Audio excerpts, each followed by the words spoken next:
Hai semua, buat kalian yang udah menonton dan mengaktifkan tombol subscribe, Mimin ucapkan terima kasih ya. Selamat menonton. Akhirnya, Yebun pun ditraktir oleh Changyol makan, lalu bertanya apa saja yang dilihatnya saat menyentuh bokong. Yebun pun mengatakan kalau dia hanya bisa melihat apa yang orang itu lihat terakhir kali. Sehingga Changyol menyarankan, coba jangan hanya menyentuh, tapi mencolek, memegang atau meremasnya. Yebun pun tidak setuju, yang membuat Changyol menyuruhnya pergi. Ternyata, Oki sudah menunggu di depan rumahnya, lalu berkata kau benar juga salah, dan memberitahu kalau pacarnya seorang waria. Oki pun lalu bertanya bagaimana Yebun bisa tahu. Yebun yang penasaran pun meminta Oki untuk menjadi percobaan seperti yang disarankan Changyol. Ternyata, memang betul menyentuh, mencolek, dan meremas, itu semua berbeda-beda. Bahkan Yebun bisa melihat kejadian 1 tahun yang lalu. Changyol akhirnya menemui wanita yang menjadi korban penculikan itu, yang bernama Xia, untuk memintanya datang, memberikan kesaksian setelah selesai opname. Xia pun meminta agar mereka memastikan Jonghyuk tidak bebas. Sebelum pergi, Changyol malah melihat Xia membuat konten untuk mencari simpati penggemarnya dan mendapatkan donasi. Saat keluar, Changyol pun melihat Jongmu yang sekarat sambil memegang sebuah pensil. Detektif Na pun menceritakan kalau saat mengintai Taechang, Jongmu meminta mereka untuk menunggu di luar sampai bantuan datang. Tapi dia malah masuk sendirian dengan menggunakan senjata pensil. Ketika keluar, Jongmu sudah babak belur dan pensilnya sudah patah. Bahkan, Taechang menyerang Doki dan Detektif Na, tapi untungnya Taechang berhasil ditangkap. Karena Taechang berhasil ditangkap, sehingga Doki, Jumo, dan Detektif Na pun dipotret oleh wartawan, yang membuat Changyol berusaha mendekat kepada mereka agar ikut terfoto. Changyol pun merasa kesal karena tidak ikut saat penangkapan itu. Tapi anggota Dewan Juman datang dan memberikan selamat padanya karena kasus penculikan itu, dan berjanji akan mengingatnya jika sudah terpilih. Changyol menjadi cemburu saat Juman memberi selamat kepada Jumo karena sudah menangkap bandar narkoba terbesar. Bahkan mereka bertiga akan dipromosikan, yang membuat Changyol menjadi semakin kesal pada Yebun. Saat akan melakukan pemotretan ulang dengan anggota Dewan Juman, Jumo pun memanggilnya. Changyol semangat karena berpikir akan berfoto bersama mereka. Tapi ternyata Jumo memintanya untuk memotret mereka dengan HP-nya. Changyol yang merasa kesal pun berpura-pura memotret mereka, tapi sebenarnya dia selfie. Tidak berapa lama, Xia datang melakukan siaran langsung dan mendekati Jumo, tapi Detektif Na melarangnya.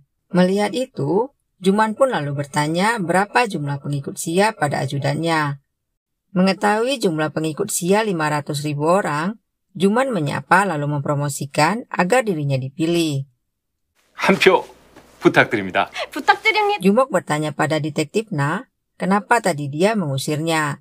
Ternyata itu selingkuhan suaminya. Changyol lalu mendatangi Yebun dan marah padanya, dan meminta Yebun agar membantunya. Tapi Changyol malah memberikan semua berkas-berkas kasusnya pada Yebun, yang membuat Yebun memberitahu kalau hal itu bisa membuat rambutnya rontok.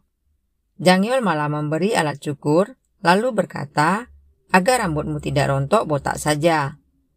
Yebun pun akhirnya setuju untuk membantu Changyol.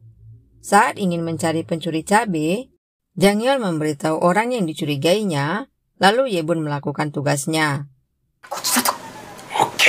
Saat Yebun berkata kalau badannya pegal-pegal, Changyol pun membawanya ke tukang pijat. Tapi ternyata, ke sana Yebun untuk menyelidiki sebuah kasus. Saat melihat tato pria tersebut, Yebun pun lari ketakutan. Tapi, Changyol malah menyuruhnya masuk kembali dan menguncinya. Saat memegang bokong pria tersebut, Yebun pun berteriak dan dikejar oleh pria itu dan anak buahnya. Yebun yang ketakutan pun menutup matanya. Tapi ternyata Jang Yeol sudah berhasil mengatasi pria tersebut.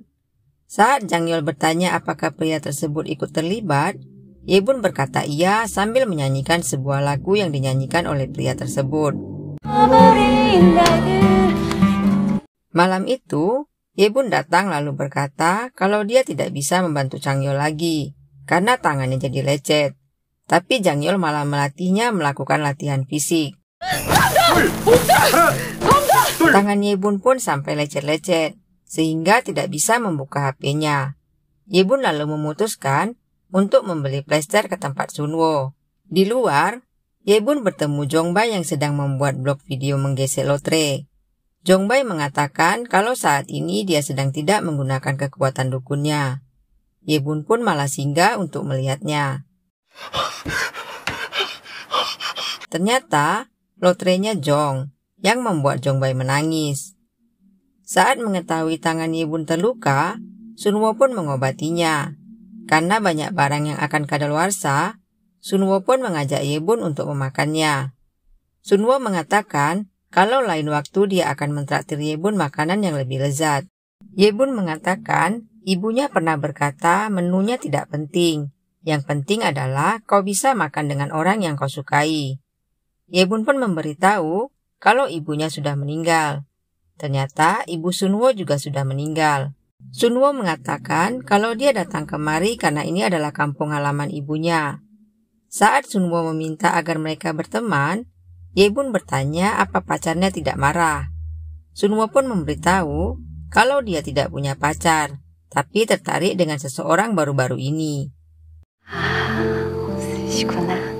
Yebun yang baper pun berpikir kalau Sunwo tertarik padanya, karena mengingat semua perlakuan Sunwo, dan ingin langsung membuktikannya.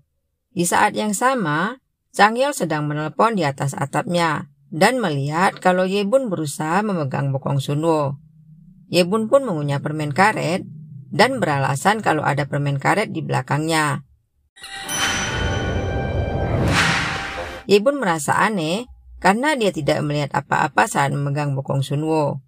Pagi hari, bibiknya terlihat murung, karena keuangan mereka menipis semenjak Yebun tidak buka praktek lagi. Sehingga Yebun pun berjanji akan membuka kliniknya kembali. Bibiknya lalu berkata kalau dia akan membawa kakeknya ke rumah sakit, karena pinggangnya kembali sakit. Yebun pun mencoba menyapa kakeknya, tapi tetap saja tidak direspon. Di dalam lift, tanpa sengaja kakeknya mengenai punggung Sia saat akan menekan tombol lift. Walaupun bibiknya sudah meminta maaf, Sia masih terlihat sinis, yang membuat bibiknya marah. 버릇 없이 살던 애들이야. Saat akan diperiksa, kakeknya meminta agar bibiknya menunggu di luar. Bibiknya lalu melihat Jongmu dan mendatanginya. Jongmu yang berusaha menghindar pun akhirnya terjatuh. Yang membuat Jongmu teringat saat mereka masih muda, Bibi Yebun selalu membuatnya dalam masalah, sehingga sampai dia dihukum. Klinik Yebun pun akhirnya buka kembali. Tapi saat memeriksa seekor anjing, Yebun tidak melihat apa-apa. Dia pun lalu keluar dan mencoba pada bibiknya, tapi tetap saja tidak terlihat apa-apa. Sehingga membuat Yebun bertanya-tanya, kenapa tidak bisa lagi. Yebun pun akhirnya paham, ternyata sidik jarinya hilang saat latihan bersama Jang Yeol. Bahkan membuka handphonenya juga tidak bisa. 저런 개. Malam hari, seseorang memasuki kantor Juman. Jang Yeol pun merasa senang karena itu merupakan kasus besar yang membuat ajudan Juman heran karena Jang Yeol tersenyum. Jang Yeol pun memberitahu Juman kalau dialah yang akan menangani kasusnya. Ternyata yang dicuri adalah daftar para donaturnya. Beberapa ada yang menyumbang menggunakan nama istrinya, sehingga Juman ingin mengembalikan dananya. Tapi sekarang daftarnya sudah hilang. Juman takut datanya digunakan oleh kandidat lawan saat pemilihan nanti. Ajudannya pun berpesan agar informasi ini tidak sampai ke media. Jang Yeol lalu bertanya siapa orang yang dicurigainya. Juman berkata kalau semua anggotanya sudah bekerja lama dengannya, jadi tidak mungkin ada yang berkhianat. Jangyol pun menyombongkan diri dengan berkata kalau hanya dialah yang bisa dipercaya, lalu meminta detektif Na dan ajudan Juman keluar, karena ingin meminta tolong pada Juman. Jangyol lalu meminta detektif Na untuk balik ke kantor, karena ingin menyelidikinya sendiri. 나 이제 서울 갈 수 있다. Jangyol lalu menemui Yebun, tapi Yebun memberitahu kalau sekarang dia tidak bisa melihat apa-apa karena latihan fisik yang diberikan olehnya, dan mengatakan kalau kulitnya sangat sensitif, yang membuat Jangyol terkejut, lalu pergi untuk membelikan perawatan tangan. Saat akan pergi, kasirnya lalu memberikan bonus pelembab bibir. Saat membeli sarung tangan ke toko Oki, Jangyol melihat bibir Oki yang kering, sehingga memberikan bonus pelembab bibir tadi, yang membuat Oki berpikir kalau Jangyol menyukainya, dan Doki tahu kalau kakaknya sedang jatuh cinta. Jangyol pun lalu memberikan perawatan jari pada Yebun. Yebun pun memanfaatkan kesempatan itu dengan meminta Jangyol untuk memijatnya. 괜찮으신 것 같아? 글쎄요. Tiba-tiba Oki pun muncul. Yebun pun memberitahu kalau Oki sudah tahu kekuatannya. Jangyol malah meminta untuk mencobanya pada Oki. Ternyata penglihatannya sudah kembali dan melihat kalau Oki menyukai Jangyol.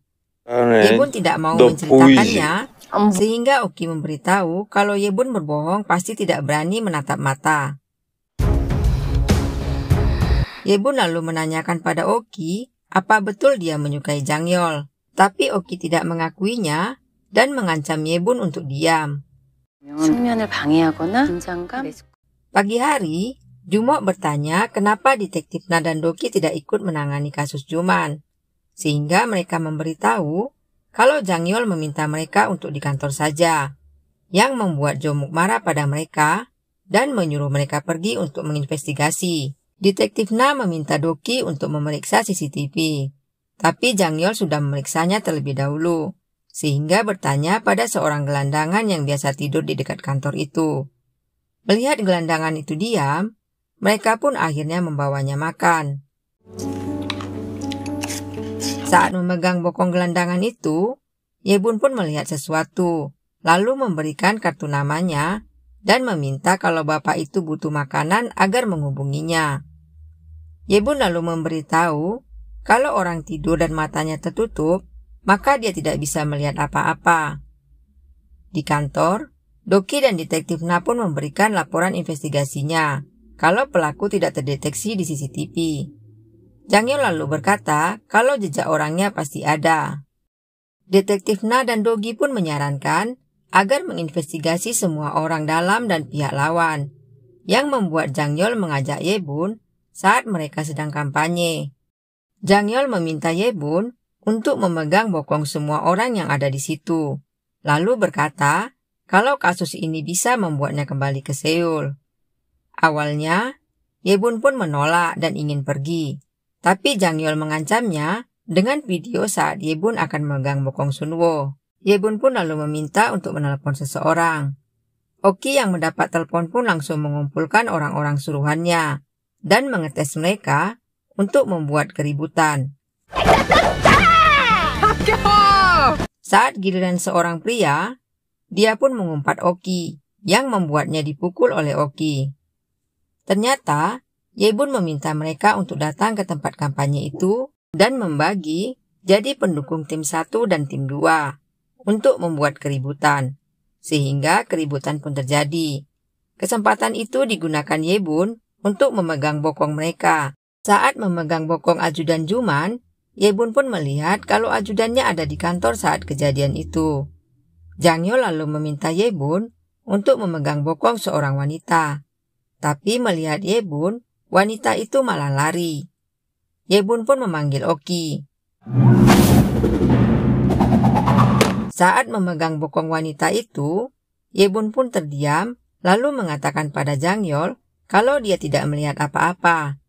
Tapi sebenarnya, Yebun melihat kalau pelakunya adalah kakeknya. Hari itu, Sia akan ke minimarket dan bertemu dengan Jongbai. Tapi dia hanya ramah di depan kamera saja. Saat melihat Sunwo, Sia pun menjadi tertarik dan memintanya untuk tampil di channelnya, lalu menuliskan nomor handphonenya di tangan Sunwo. Saat akan pergi, Sia meminta editornya untuk turun. Sia lalu menelepon seseorang. Saat akan menyalakan rokoknya, tiba-tiba mancisnya jatuh dan muncul mobil dari depan yang membuat Sia menghindar dan menabrak sebuah kayu. Ternyata itu adalah mobil pemilik sapi yang diperiksa Yebun. 아유, 이거 많이 다치셨네. Sia pun marah padanya dan menyuruhnya pergi. Lalu tiba-tiba datang seseorang memukul dan menyeretnya dan menghabisi nyawanya.